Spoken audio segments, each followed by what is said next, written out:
White Page International and CNN-News18 present 100 Most Admired Brands and Inspirational Leaders. Hello and a very warm welcome to our special presentation. White Page International and CNN-News18 present 100 Most Admired Brands and Inspirational Leaders. Let me introduce you to Geno Pharma. Geno Pharmaceuticals Private Limited is one of the top 70 pharma companies of India. Through their processes of procurement, manufacturing, and distribution, they are making available from their facilities in Goa tablets, capsules, syrups, and ointments that are widely used in the country. An illustrious and renowned personality from Goa, Managing Director of Geno Pharma, is Mr. Dilip Salgaocar, who first took over the business of Curti Chemicals and then Geno Pharmaceuticals Ltd. A keen sportsman, he has been part of Sports Authority of Goa, and for his long and inspiring career, he has been recognized with the Lifetime Achievement Award by the Goa State Industries Association. Welcome to the show, Mr. Salgaocar. Geno Pharmaceuticals has been acknowledged as one of India's 100 most admired brands in the year 2021. How has the journey been so far? I'm happy that after almost 40 years, Geno has been acknowledged as one of the brands in India. Unit was not started by us. It was started in the joint sector. We came into the picture in 1980. Initially, we had a lot of problems. There was carry forward losses. But in 1987, we introduced two new products in our company, which became a success. And since then, we have not looked back. We have wiped out all our carry forward losses, and we started two new divisions.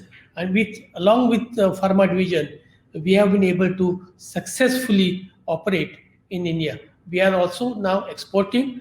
We are approved by WHO. We are approved by UK MHRA, and hopefully so soon we'll be able to export to US and other countries as well.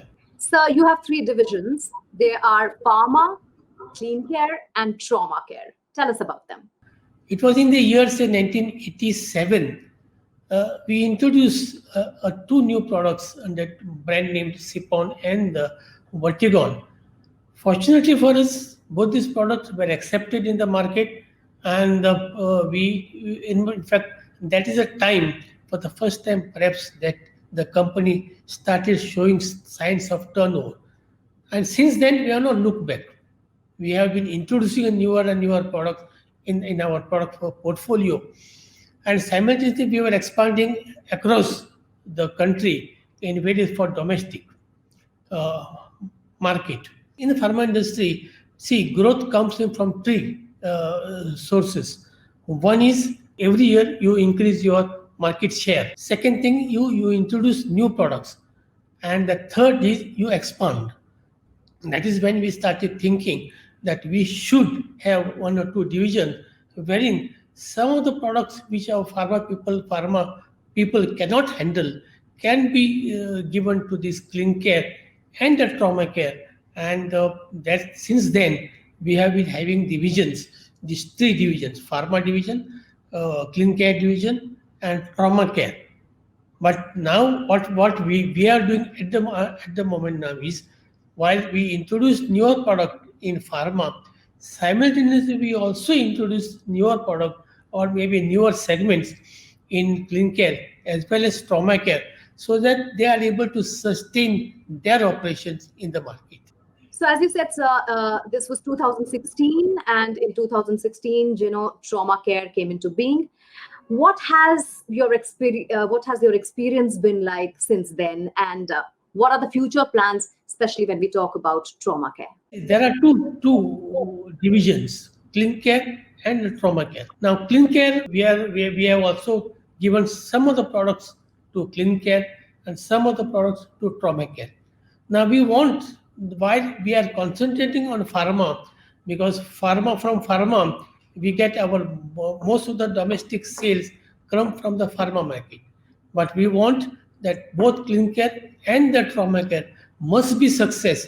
So while we are allowing them to go ahead or to market the product which were siphoned up from say pharma division, we are also trying to introduce newer segments in this, in both trauma care and the clean care, so that they can sustain themselves as a profitable units for our company. Pharmaceutical companies have been part of the frontline service providers during this time of crisis. What was the pandemic like for you personally and for your company? Last year, 2020, when for the first time lockdown was imposed, we had also closed our operations, but that was a very short while, maybe about 8 to 10 days. Our pharma division, we did well. For some time in the beginning of the pandemic, we had a problem last year, but subsequently our not only domestic the sales picked up, even we are able to export. We are also able to carry out our trials for our entry into the European market. That also we succeeded. We did it. We have to a very large extent, and I think that period, that we faced, the pandemic period last year, 2021, that we faced, has made us ready to face any situation that comes today. Now today we are in such a position that even today, the second pandemic that has started, we are able to face the pandemic. We are able to keep our production on. Our factory is going for full-fledged. We have absolutely no problem. We are in simultaneously, along with the domestic market, we are also catering to a very large extent our exports and going into the newer market as far as the exports are concerned. Well, I wish you all the very best for all your projects. Thank you so much for giving us time. Well, time now for a short break. You are watching a special series on 100 most admired brands and inspirational leaders. White Page International and CNN-News18 present 100 most admired brands and inspirational leaders.